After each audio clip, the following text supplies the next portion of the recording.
सनातन धर्म ज्ञान गंगा चैनल में आप सभी का स्वागत है। मेरे प्यारे कृष्ण भक्तों, आप सभी को जय श्री कृष्णा। श्री भगवान आप सभी का जीवन आनंदमय, मंगलमय, भक्तिमय तथा धर्म पथ पर अग्रसर करें, ऐसी मेरी श्री भगवान जी से प्रार्थना है। मेरे प्यारे कृष्ण भक्तों, सनातन धर्म ज्ञान गंगा चैनल में हम आज तक श्रीमद् भगवद गीता के अध्याय 3 तक पूरा समझ चुके हैं। उसके आगे आज से हम अध्याय 4 को समझने का प्रयास करते हैं, जिसके तहत हम अध्याय 4 के श्लोक 1 से आज आरंभ करने जा रहे हैं। आप सभी को जय श्री कृष्णा। मेरे प्यारे कृष्ण भक्तों, श्रीमद् भगवद गीता के अध्याय 4 के श्लोक 1 में भगवान श्री कृष्ण जी अर्जुन के माध्यम से हम सबको यह गूढ़ रहस्य बता रहे हैं कि हे अर्जुन सुनो, यह जो अविनाशी योग है, जो गीता का ज्ञान जो मैं तुम्हें दे रहा हूँ, ये जो ज्ञान है सर्वप्रथम मैंने सृष्टि के आरंभ में सूर्य से कहा था। सूर्य ने अपने पुत्र वैश्वस से कहा, वैश्वस ने मनु से कहा, मनु ने अपने पुत्र राजा इक्ष्वाकु से कहा। मेरे प्यारे कृष्ण भक्तों, यह जो भगवान श्री कृष्ण जी बता रहे हैं कि सृष्टि आरंभ में मैंने ये ज्ञान सूर्य को दिया। आइए हम इस रहस्य को समझते हैं। प्यारे कृष्ण भक्तों, सृष्टि के आरंभ में सर्वप्रथम यह ज्ञान भगवान ने सूर्य को दिया। ये बात सुनकर कुछ नास्तिक मनुष्य इसको कोरी कल्पना बोलने लग जाते हैं। वो कहते हैं कि सृष्टि के आरंभ में भगवान ये ज्ञान सूर्य को क्यों देंगे, वो तो आग का गोला है। मेरे प्यारे कृष्ण भक्तों, इस रहस्य को समझिए। परमात्मा की ये सृष्टि जड़ चेतन के सहयोग से बनी है।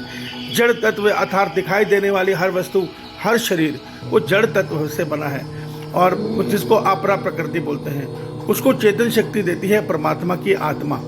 तो भगवान कहते हैं इस सृष्टि के आरंभ में देखिए सर्वप्रथम ब्रह्मांड बनता है, ब्रह्मांड के बाद सृष्टि बनती है। सृष्टि क्या है? जो हमारा सौर मंडल है, ये सृष्टि है।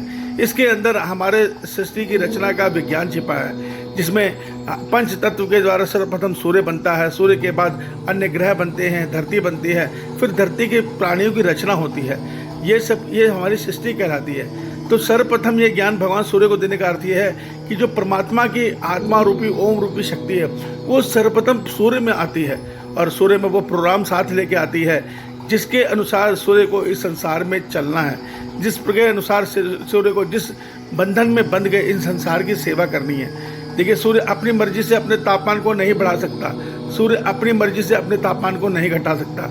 उसकी जो समय अवधि निर्धारित की गई है, उस समय तक उसको जो जो प्रोग्राम दिया गया है वो उस अनुसार कार्य करेगा, और उसको करना भी पड़ेगा, क्योंकि वो एक कारक तत्व है, वो परमात्मा का अंश देवता है। वो परमात्मा के आदेश पे ये सृष्टि को ऊर्जा दे रहा है, तो उसमें उसको परमात्मा की हर बात माननी ही पड़ती है। तो भगवान कहते हैं सर्वप्रथम ये ज्ञान मैंने सूर्य को दिया।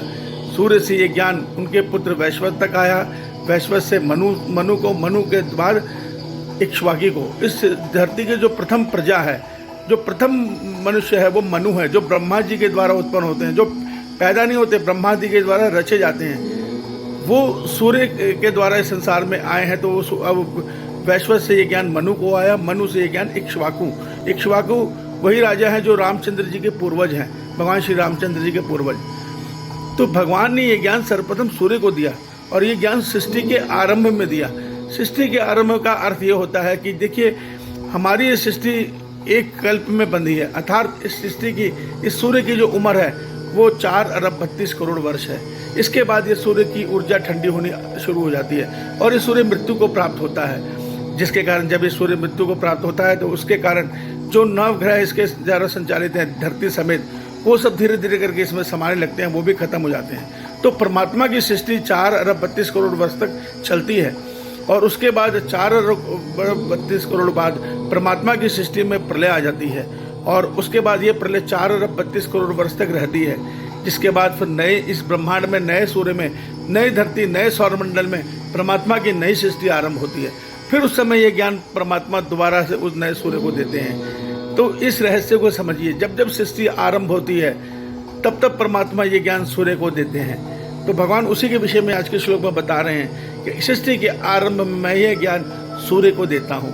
ये गूढ़ रहस्य ज्ञान हम मनुष्य के कल्याण के लिए अति आवश्यक है। इसलिए श्रीमद् भगवद गीता ज्ञान को ध्यान से सुनिए, अपने जीवन में मनन कीजिए तथा अन्य मनुष्यों को भी इनको बताइए। यही सच्चा सनातन धर्म ज्ञान है। ईश्वर आप सभी का कल्याण करे। जय